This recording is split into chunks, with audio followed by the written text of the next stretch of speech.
नमस्कार दोस्तों, स्वागत है आप सबका देहरादून स्टडी पॉइंट में। मैं हूं मोहित रावत। दोस्तों, उत्तराखंड स्पेशल क्लासेस जो हम टॉपिक वाइज डिस्कशन करते हैं उसका उसके लिए जो हमने आज का जो टारगेट रखे थे, 3 महत्वपूर्ण टारगेट थे। उत्तराखंड करंट अफेयर्स के महत्वपूर्ण प्रश्न, राज्य की प्रमुख छावनियां और राज्य के पद्म विभूषण प्राप्तकर्ता जो व्यक्ति हैं उनके बारे में कुछ बेसिक और डिटेल्स के बारे में। दोस्तों, मोस्ट इंपॉर्टेंट है, पिछली वीडियो में हमने उत्तराखंड करंट अफेयर्स के जो महत्वपूर्ण प्रश्न है वो डिस्कस किए थे। साथियों, वीडियो काफी लंबी ना हो इसलिए हमने थोड़ा थोड़ा इसके 2 पार्ट में डिवाइड किया है। पहले पार्ट में हमने करंट अफेयर्स को कंप्लीट कर चुके हैं। अब इस वीडियो में हम राज्य की प्रमुख छावनियों के बारे में डिस्कस करेंगे। राज्य के पद्म विभूषण जो प्राप्तकर्ता व्यक्ति हैं उनके बारे में डिटेल से डिस्कशन करेंगे। तो शुरुआत करेंगे दोस्तों, ये हमने पहले कर चुके हैं दोस्तों।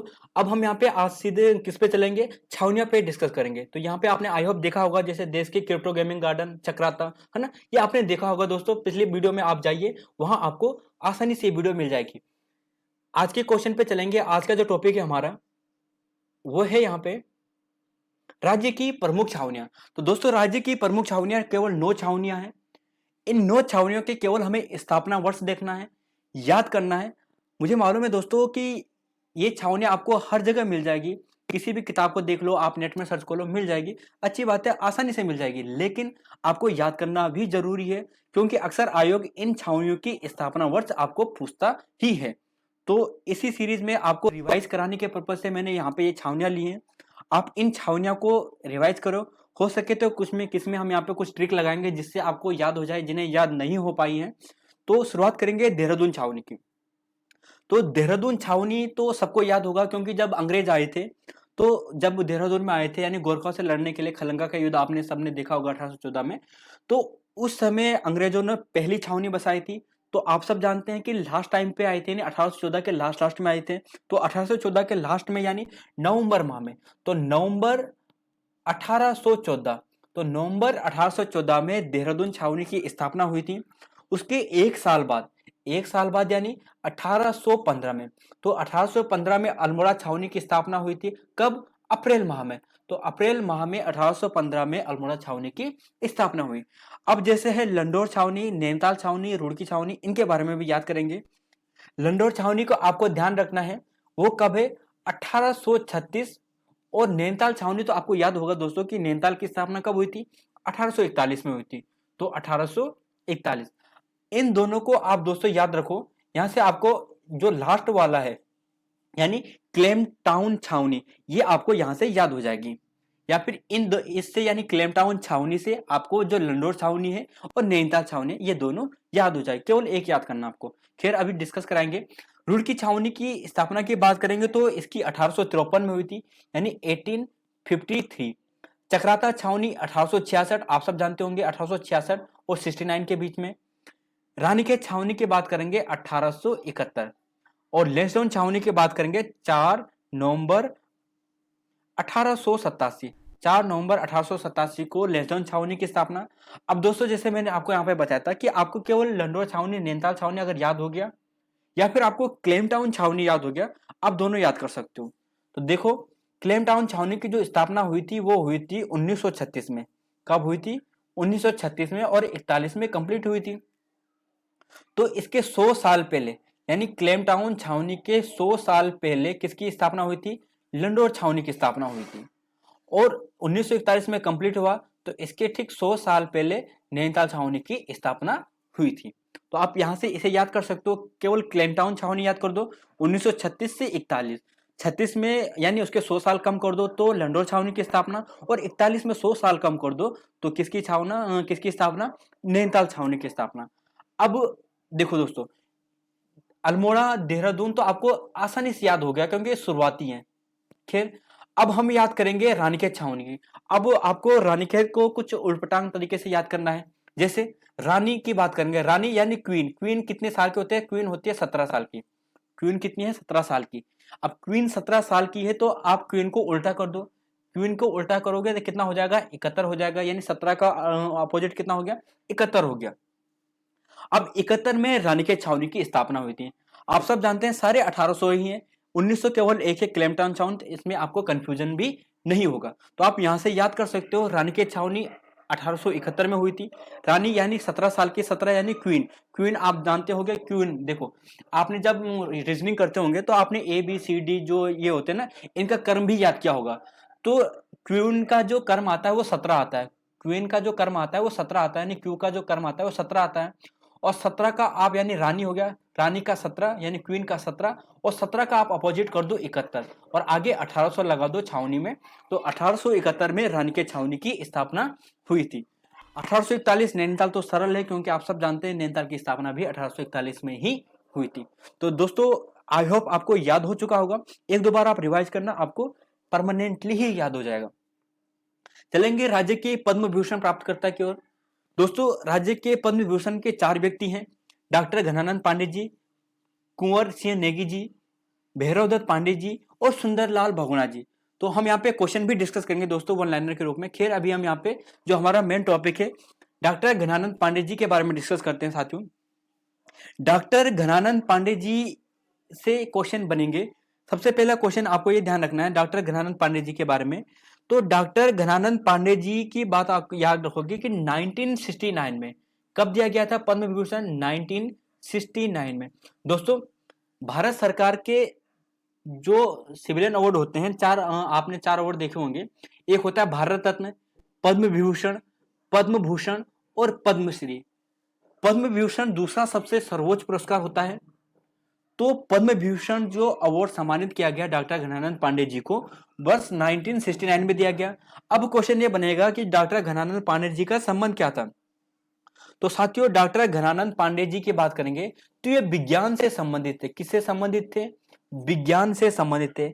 अगर घनानंद पांडे जी के जन्म की बात करेंगे तो वर्ष 1902 में इनका जन्म कहां हुआ था? रानीखेत में हुआ था। रानीखेत यानी अल्मोड़ा में हुआ था। रानीखेत अल्मोड़ा में इनका जन्म हुआ था। साथियों आपको ये ध्यान रखना है।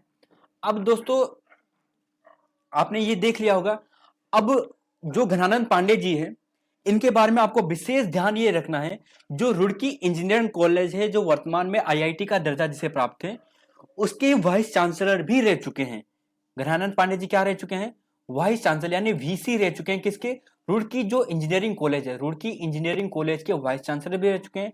इसके अलावा मोस्ट इंपोर्टेंट देखिए दोस्तों, इतने महत्वपूर्ण व्यक्ति थे, इतने महान व्यक्ति थे, जो जो भारत की जो हमारी अर्थव्यवस्था है इसकी जो रीढ़ की हड्डी बोले जाते हैं, आप सब जानते हैं कौन कौन से हैं। जैसे भिलाई स्टील प्लांट, क्या है? Bhilai steel plant. दूसरा है राउल केला, राउल केला, राउल केला या राउर केला। तीसरा है दुर्गापुर, दुर्गापुर। ये जो तीनों स्टील प्लांट हैं इनके बारे में तो बहुत सारे क्वेश्चन बनते हैं कि ये कहां पर हैं। खैर थोड़ा बहुत डिस्कस करेंगे। इन तीनों के भी प्रमुख रह चुके हैं डॉक्टर घनानंद पांडे जी। तो डॉक्टर घनानंद पांडे जी भिलाई जो स्टील प्लांट है, राउरकेला जो स्टील प्लांट है और दुर्गापुर जो स्टील प्लांट है, इनके प्रमुख भी रह चुके हैं। तो आपको ये विशेष ध्यान रखना है। रुड़की के जो रुड़की इंजीनियरिंग कॉलेज है जो वर्तमान में आईआईटी है, उसके वीसी भी रह चुके हैं। 1969 में इन्हें पद्म विभूषण से सम्मानित किया जा चुका है, यानी विज्ञान से हैं तो समझ चुके होंगे। अब दोस्तों यहां से भिलाई से आपको ध्यान रखना है। जैसे भिलाई क्या पूछा जाता है, कहाँ है? छत्तीसगढ़ में। राउरकेला कहाँ है? ओडिशा में। दुर्गापुर कहाँ है? पश्चिम बंगाल में। पूछा जाता है किसकी सहायता से बने? राउरकेला की जर्मनी की सहायता से। दुर्गापुर क्या बोलते हैं? ब्रिटेन की सहायता से। भिलाई की बात करेंगे तो भिलाई यूएसएसआर की सहायता से बनाया गया था। तो ये क्वेश्चन भी बनते हैं, आपको यहां से ये भी ध्यान रखना है। दोस्तों एक क्वेश्चन करने का मतलब ये होता है कि आपको उसके आसपास के एक्सपर्ट भी देखो जहां से क्वेश्चन पुट अप हो सकते हैं। खैर यहाँ पे हमने डिस्कस कर चुके हैं दोस्तों, आई होप आपको पसंद आया होगा। चलेंगे दूसरे क्वेश्चन पे, जो दूसरा टॉपिक है जैसे कुंवर सिंह नेगी जी। कुंवर सिंह नेगी जी के बारे में बात करेंगे साथियों, मोस्ट इंपोर्टेंट पर्सनालिटीज है। कुंवर सिंह नेगी जी के बारे में पूछा जाएगा कि इन्हें पद्म विभूषण से कब सम्मानित किया गया। तो कुंवर सिंह नेगी जी को पद्म विभूषण से जो सम्मानित किया गया, ये किया गया था 1990 में, 1990। तो वर्ष 1990 में कुंवर सिंह नेगी जी को किसके लिए? ब्रेल लिपि के विकास के लिए। किसके लिए? ब्रेल लिपि के विकास के लिए। तो ब्रेल लिपि के विकास के लिए कुंवर सिंह नेगी जी को वर्ष 1990 में पद्म विभूषण से सम्मानित किया जा चुका है।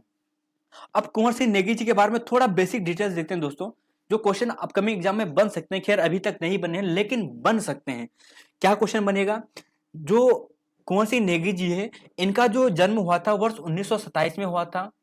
कहाँ हुआ था? अयाल गांव पौड़ी गढ़वाल में हुआ था इनका जन्म।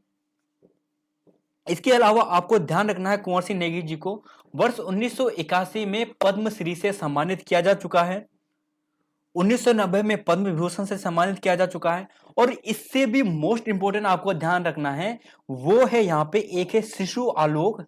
क्या है? शिशु आलोक। शिशु आलोक व एक नाम ध्यान रखना आपने, नयन रश्मि। नयन रश्मि, ये दो पत्रिका हैं, शिशु आलोक व नयन रश्मि।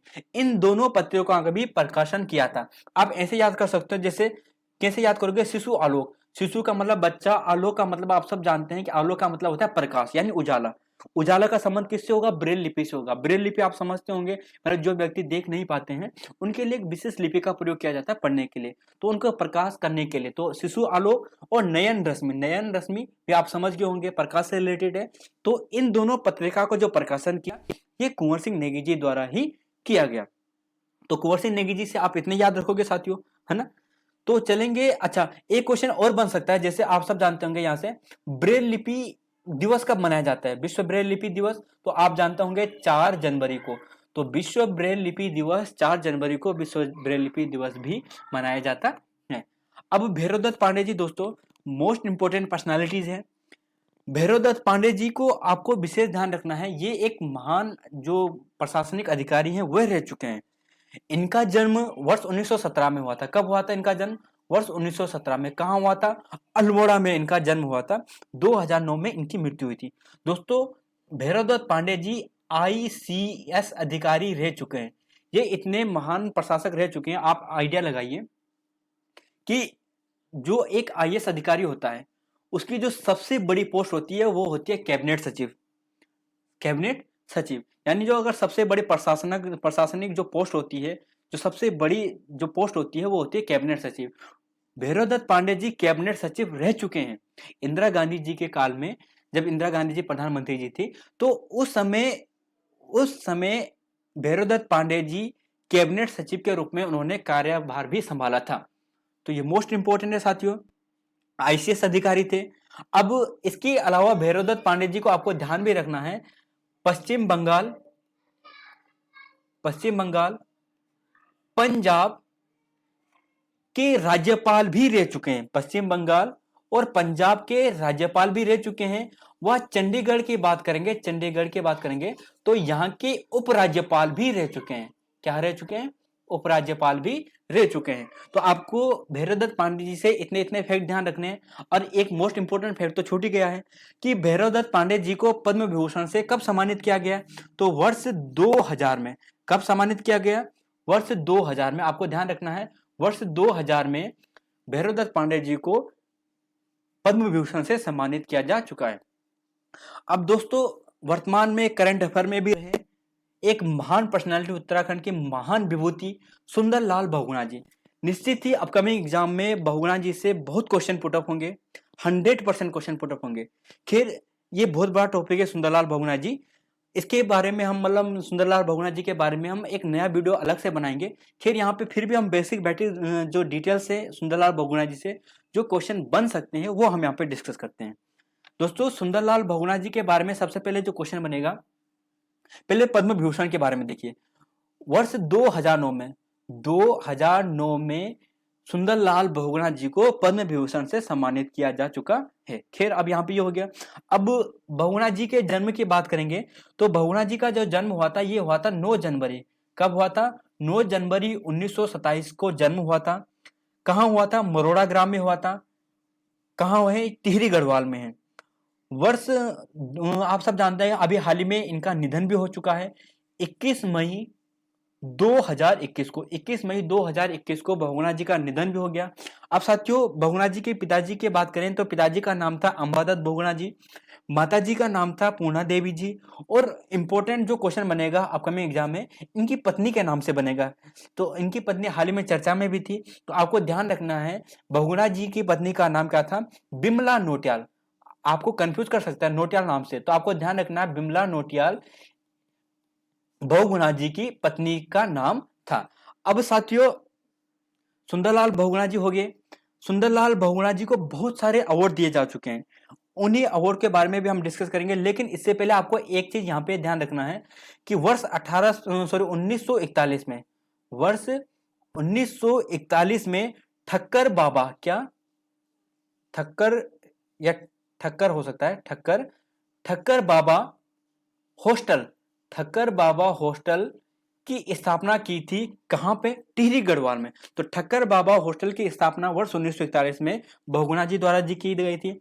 इसके अलावा कुछ जो इन्हें अवार्ड दिए गए हैं, सबसे पहले 1981 में इन्हें पद्मश्री दिया जाना था, लेकिन उन्होंने वापस कर दिया था, है ना।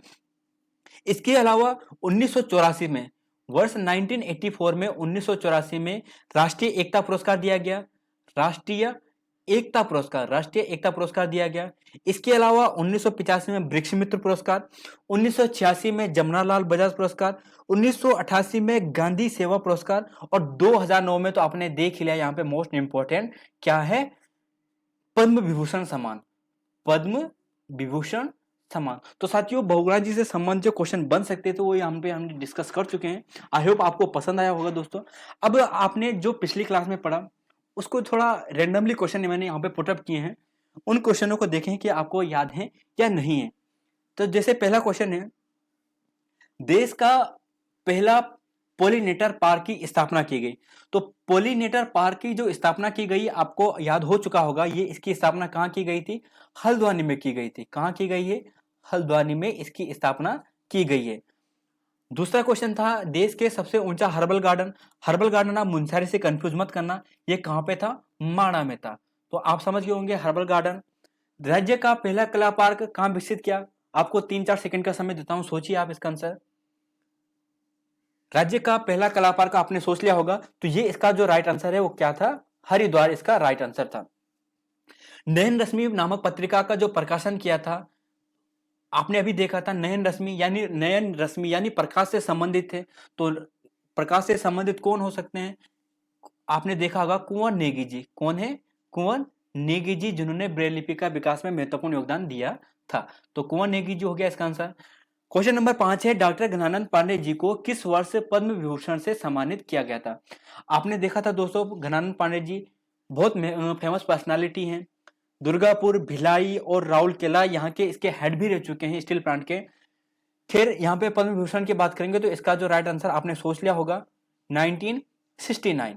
तो 1969 में घनानंद पांडे जी को पद्म विभूषण से सम्मानित किया जा चुका है। अब साथियों, मैंने आपके लिए यहाँ पे एक क्वेश्चन रखा है, आप इसका आंसर कमेंट बॉक्स में दें। क्वेश्चन है, सुंदरलाल बहुगुणा जी के संबंध में सही कथन नहीं है। आपने क्वेश्चन ध्यान से पढ़ना है और इसका राइट आंसर कमेंट बॉक्स में देना है। इनका जन्म 9 जनवरी 1927 को हुआ था, मृत्यु 21 मार्च 2021 को हुई थी, जमनालाल बजाज पुरस्कार 1986 को दिया गया था, वृक्ष मित्र पुरस्कार 1985 को दिया गया था। तो दोस्तों, इसका राइट आंसर आपने कमेंट बॉक्स में देना है। साथियों, आई होप आप सबको पसंद आया होगा। अगर आपको प्रयास पसंद आता तो प्लीज अपने दोस्तों के साथ शेयर करें, हमें मोटिवेट करें। धन्यवाद दोस्तों। जय हिंद, जय भारत, जय उत्तराखंड।